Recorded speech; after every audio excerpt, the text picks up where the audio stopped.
आचार्य द्वितीय खंड साहित्य विभाग तृतीय प्रश्न पत्रम नेषद महाकाव्य डॉक्टर सीताराम शर्मा प्रोफेसर साहित्य विभाग अध्यक्ष राजकीय धुलेश्वर आचार्य संस्कृत महाविद्यालय मनोहरपुर जयपुर।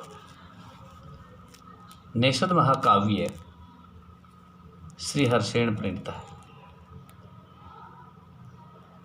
अत्र काव्यस्य स्वरूपम् इति विषये विवेचनं कुर्मः।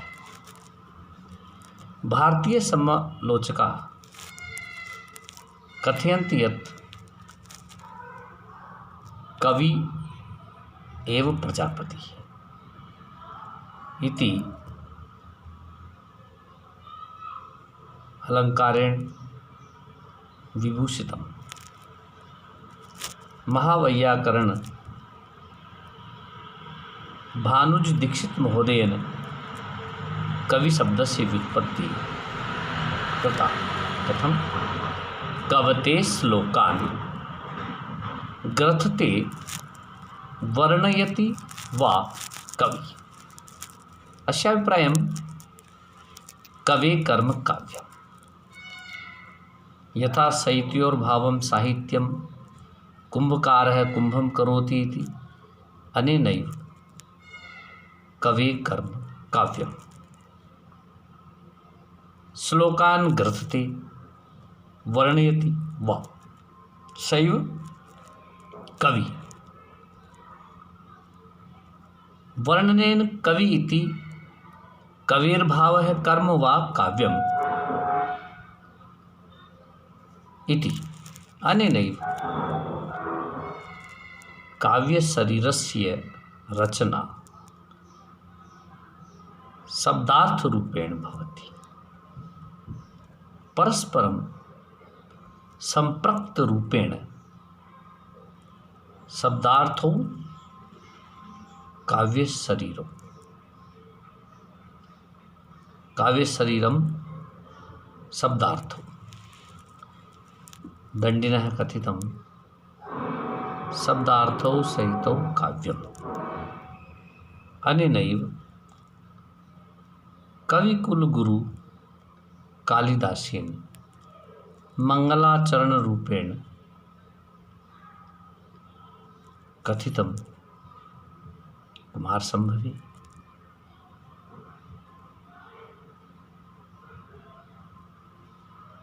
अनेनैव रघुवंशी अत्र शब्दार्थ रूपेण काव्य शरीरम मंगलाचरणे कथितं वागर्थाविव संपृक्तौ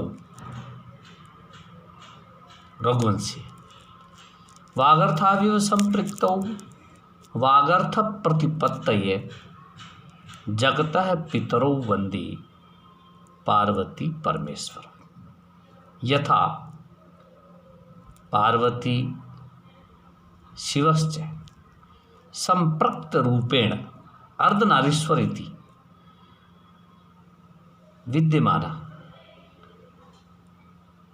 पितरौ वन्दे पार्वती परमेश्वरो पितरौ अहम वन्दे जगतः कथं संपृक्तः कीदृशं वाक् अर्थौ इव यथा वाक् शब्द है अर्थ है वाक् अर्थ सदृशं संपृक्तम कीदृशं सदृशं पार्वती परमेश्वरो वाक् अर्थ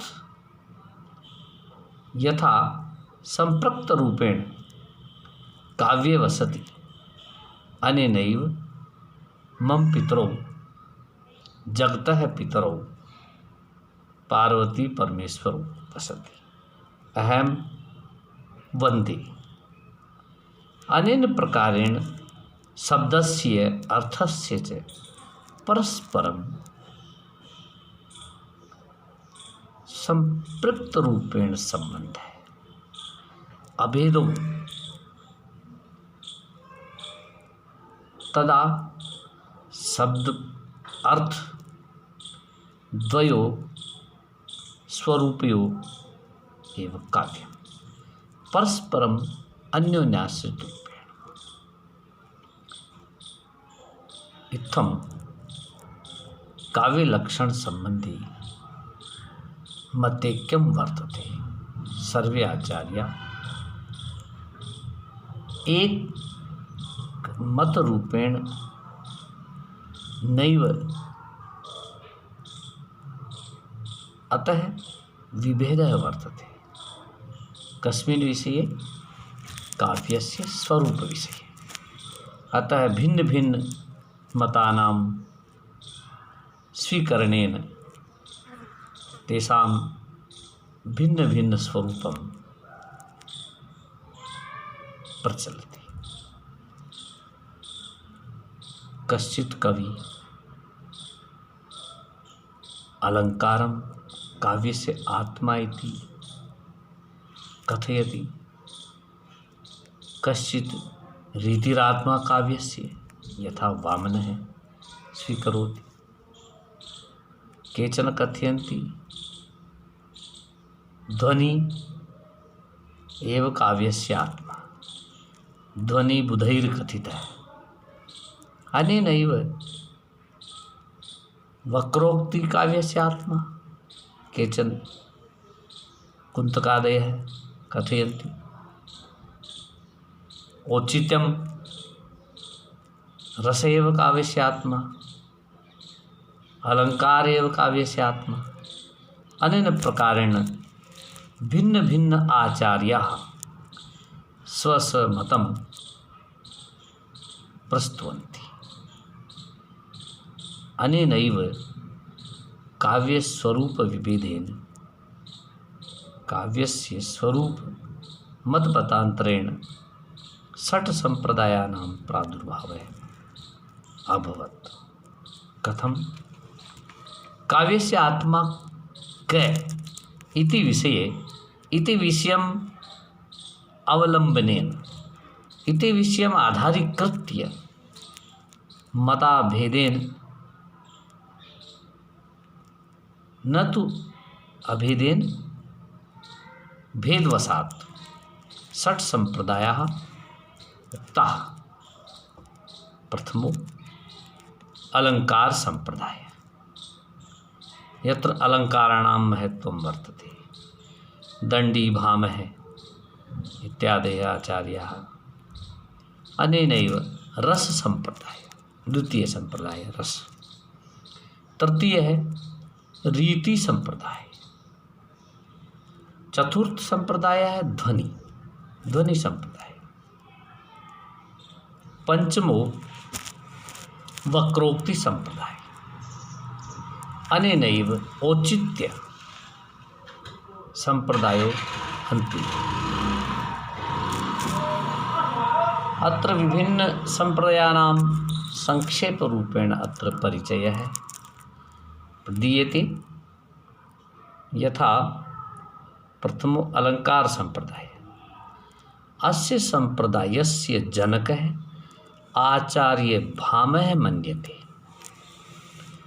भाम आचार्यादतिरिक्तं दण्डी, कबीरदण्डी कबीरदण्डी कबीरदण्डी न संशयः, भोज इत्यादयः प्रमुख आचार्याः सन्ति। अलङ्कारः अलङ्कारतत्त्वं काव्ये अनिवार्यरूपेण भवेत् इति मतं स्वीकृतं तैः। आचार्य भामहेन तु उक्तं न कान्तमपि निर्भूषं, न कान्तमपि निर्भूषं विभाति वनिताननम्। वनिताया आननं मुखं वा अलंकाररहितं नैव शोभते। यद्यपि सुंदरं मुखं तथापि अलंकाराणां महत्त्वं विशेषं वर्तते। अतः अलंकार रहितं रमणीमुखं नैव शोभते इति अलंकाराणां महत्वं प्रतिपाद्यते। जयदेवेन तु चंद्रलोके इत्थं कथितं यत् अलंकाररहितं काव्यं तु उष्णता विहीना अग्नितत्वं यथा अग्ने दहनकर्मस्य शून्यता वर्तते तथैव अलंकाररहितं काव्यं वैन्ना दह्यते इति धर्मः। वैन्ना दहनं, यदि दहनं न भवति तर्हि तस्य धर्मः न भवति। अतः अलंकारस्य उपस्थिति तु काव्यस्य धर्मः महत्वपूर्णं वर्तते। अतः काव्यस्य आत्मा अलंकाररूपेण स्वीकृतवन्तः। कथितं तै आचार्यै अंगीकरोति ये काव्यं शब्दार्थावनलंकृति असौ न मन्यते कस्मात् अनुष्णम अनलंकृते। ये जना शब्दार्थ वनलंकृति काव्यम यदि अंगीकरोति, ये आचार्य ये जन है, तथा तु कस्मात् से अनुष्ण अग्निम स्वीकरोति। यदि स्वीकरण योग्य अनुष्ण अग्नि तथैव अलंकार रहित काव्यम। यदि नैव संभवम अनुष्ण अग्नि तर्हि नैव संभवम अलंकार रहितं काव्यम इति मतानुसारेण अलंकार संप्रदायस्य आत्मारूपेण अलंकाराणां महत्वं कथितम्। द्वितीयो रस संप्रदाय। अस्य संप्रदायस्य जनकः भर्तमुनि मन्यते।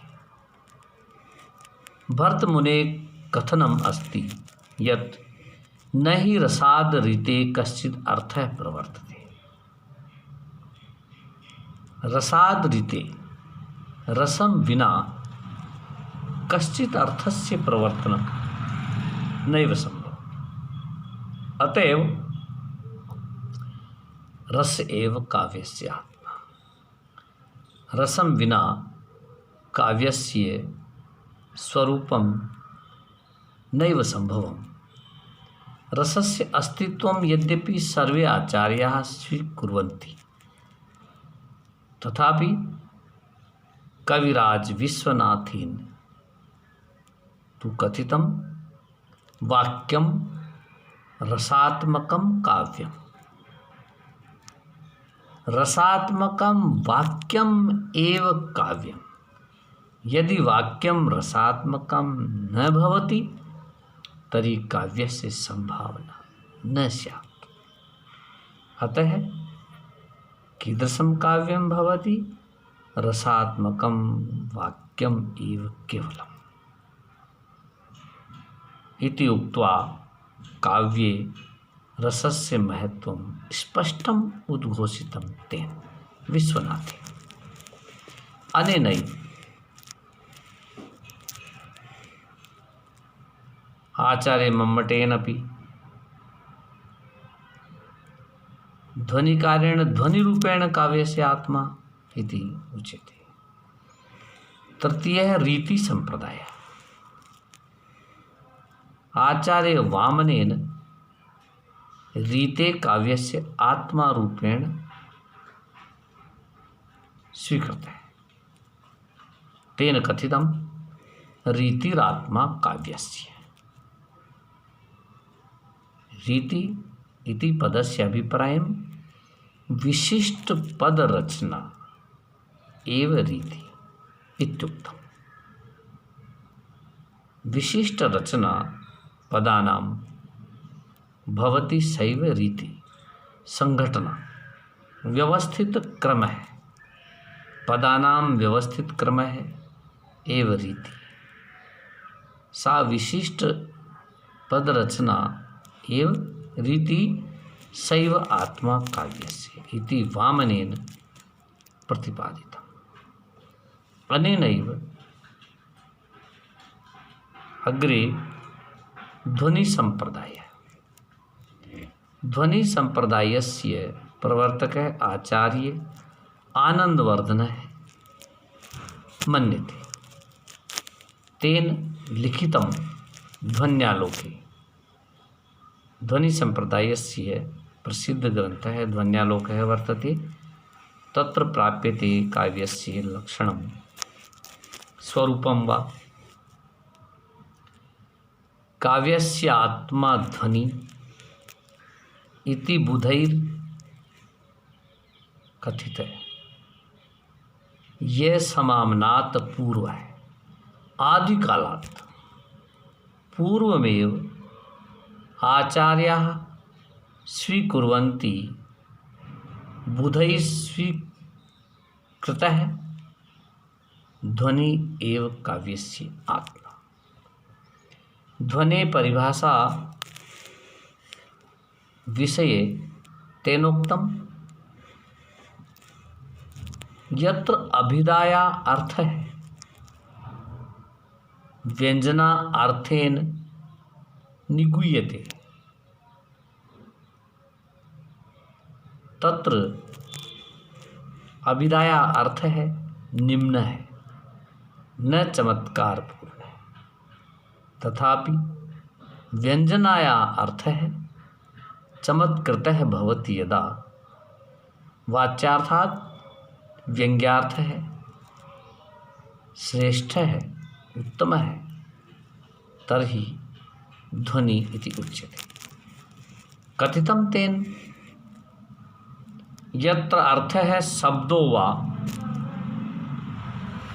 यत्र अर्थ है शब्द है, तम अर्थम स्व अर्थम उपसर्जनीकृत स्व अर्थम स्व अर्थम विशिष्ट रूपेण न प्रतिपाद्य काव्य विशेषे व्यंग्यतः अन्य अर्थ है।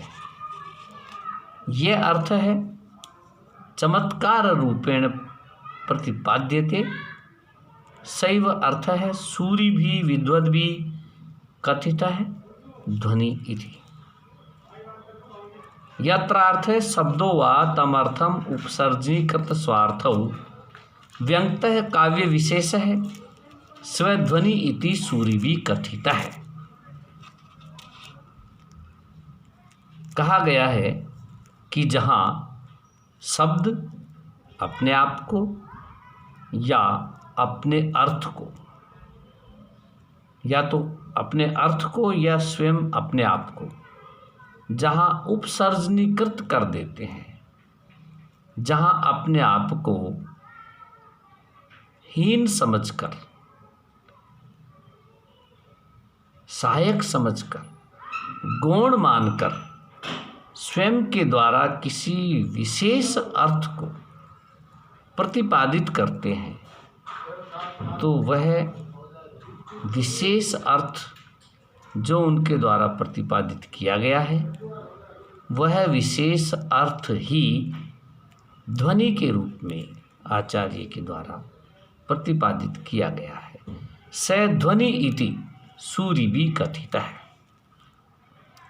आचार्य मम्मटेनापि ध्वनि काव्यम उत्तम कोटि इति काव्यम स्वीक्रियते। कथितं तेन इदम उत्तमम अतिशयिनी व्यंग्ये, अतिशयिनी व्यंग्य, व्यंग्यस्य अतिशयत्वम कस्मात् वाच्यात्, वाच्यात् व्यंग्यस्य अतिशयत्वम अतीव महत्वपूर्णम सर्वोत्तमम स्थानम यदि वर्तते तरी ध्वनि कथ्यते। बुधैर विद्वद्भिः ध्वनि इति नाम्ना संबोध्यते। अनेन प्रकारेण अस्य संप्रदायस्य महत्वपूर्णं स्थानं वर्तते साहित्यशास्त्रे। अग्रे वक्रोक्तिसम्प्रदायः। अस्य संप्रदायस्य प्रधान आचार्यः कुन्तकः वर्तते।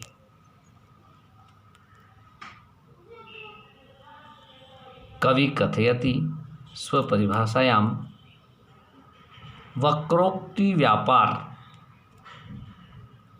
सैव व्यापारः यस्मिन् बन्धे शब्दार्थौ वक्ररूपेण ग्रन्थितौ वक्ररूपेण शब्दार्थौ ग्रन्थितौ यस्मिन् बन्धे सैव बन्धः काव्यम्। सैव बन्धः काव्यमिति उक्तम्। शब्दार्थौ सहितौ वक्र कवि व्यापार शालिनी। वक्र कवि व्यापार कीदृश है? वक्र रूपेण। शब्दार्थौ संस्थितौ सहितौ वक्र व्यापारेण यदि शब्दार्थौ सहितौ काव्ये उपस्थितौ तर्हि बन्धे व्यवस्थितौ काव्यम्। कथितम् अग्रे बन्धे यस्मिन् बन्धे ग्रन्थे व्यवस्थितौ शब्दार्थौ कीदृशौ वक्र व्यापारेण काव्यं सैव एव काव्यम्। तद्विद आह्लादकारिणी सैव आनंददायकः। सैव बन्धः आनंददायकः यत्र वक्र कवि व्यापारेण शब्दार्थौ ग्रन्थितौ इति। अग्रे औचित्य संप्रदाय। अस्य संप्रदायस्य प्रवर्तकः आचार्य क्षेमेन्द्रः मन्यते। तेनोक्तं काव्यस्य मूलतत्त्वम् औचित्यम् इति। रसं काव्यस्य जीवनरूपेण स्वीकृतम्। औचित्यस्य चमत्कारकारिणश्चारुचर्वणे रसजीवितभूतस्य विचारं कुरुते अधुना। औचित्यं चमत्कारकारिणः चारुचर्वणे चर्वणारूपेण सुन्दरतमः औचित्ये चमत्काररूपेण सैव तत्र रस जीवितभूतः एव विचार्यते। अनेनैव अग्निपुराणे अपि अभीष्ट अर्थं व्यक्ते दोषरहितं गुणसहितं वाक्यस्य विधानं यदि भवति तर्हि काव्यम्।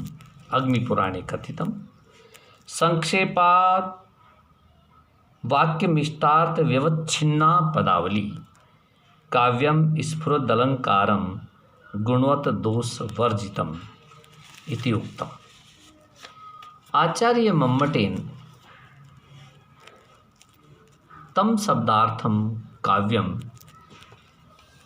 स्वीकृतं ये दोषरहितो गुणसहितो कुत्रचित् अलङ्काररहितो अपि चलिष्यति। अतः उक्तं तेन काव्यलक्षणे तद्दोषो शब्दार्थो सगुणावनलङ्कृति पुनः क्वापि तत् अदोषो दोषरहितो शब्दार्थो सगुणो गुणसहितो कदाचित् अलङ्काराणाम् उपस्थिति न भवति तर्हि चलति। अनेनैव रसगंगाधर ग्रंथस्य प्रणेता पंडितराज जगन्नाथः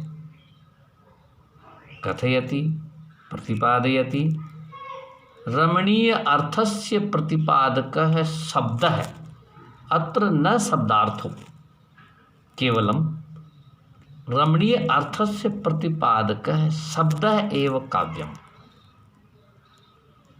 अर्थस्य रमणीयत्वं तु स्वीकरोति किन्तु शब्दस्य महत्त्वं प्रतिपाद्यते तेन। अतः शब्दः कीदृशः शब्दः रमणीयार्थ प्रतिपादकः शब्द है काव्य। अनेन प्रकारेण विभिन्नमतानां निष्कर्षरूपेण यदि संक्षेपेण कथितुं शक्यते तर्हि चमत्कारपूर्णः रसात्मकं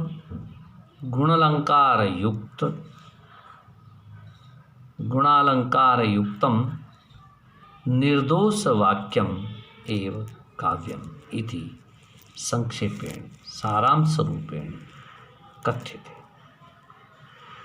काव्यस्य भेदः कीदृशः?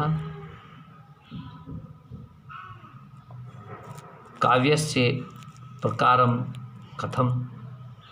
अत्र महत्वपूर्णरूपेण काव्यस्य द्वौ भेदौ स्मृतौ, श्रव्यं दृश्यं च। श्रव्यकाव्यं दृश्यकाव्यं। दृश्यरूपेण काव्यस्य 10 भेदाः। रूपकस्य दृश्यकाव्यस्य अपर नाम रूपकः। रूपकस्य 10 भेदाः कथं? श्लोकेन अत्र उच्यते। नाटकम् अथ प्रकरणं भाणव्यायोग समवकारडिमाः इहा मृगाङ्कविथ्य प्रहसनमिति रूपकाणि 10। नाटकम, प्रकरण, भाण, व्यायोग, समवकार, डिम, इहामृग, अंक, वीथि, प्रहसन इत्थं 10 भेदाः उक्ताः। अनेनैव श्रव्यकाव्यस्य 3 भेदाः। पद्य पद्यात्मकः, गद्य गद्यात्मकः, मिश्रितः गद्य पद्य मिश्रितम् चंपू इत्यभिधीयते। 3 भेदाः। अनेनैव पद्यकाव्यस्य 7 भेदाः वर्णिताः। कथं? महाकाव्यं, खंडकाव्यं, कुंतक, कलापक, संदानितक, युग्मक, मुक्तक। अनेनैव काव्यस्य विरुद्धकरम्बक भेदद्वयं प्राप्यते। गद्यकाव्यस्य विश्वनाथेन 4 प्रकाराः उक्ताः। मुक्तक, प्रतिगंध, उत्कलिका, प्राय चूर्णिक। सर्वप्रथमं महाकाव्यस्य लक्षणं।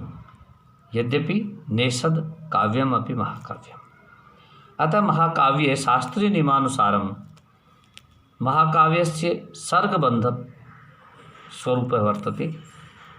कश्चित् देवतायाः उत्तमवंशस्य वा धीरोदात्त क्षत्रिय उच्चकुलोत्पन्ननायकः नृपः तस्य चरित्रं चित्रितं भवति। श्रृंगार वीर शांतादि रसानां तेषु कश्चित् एकः रसः अंगी भवति, अन्य रसाः अंगभूतेन स्थापिताः भवन्ति। अनेनैव लोकप्रसिद्धव्रतः वर्णितः भवति।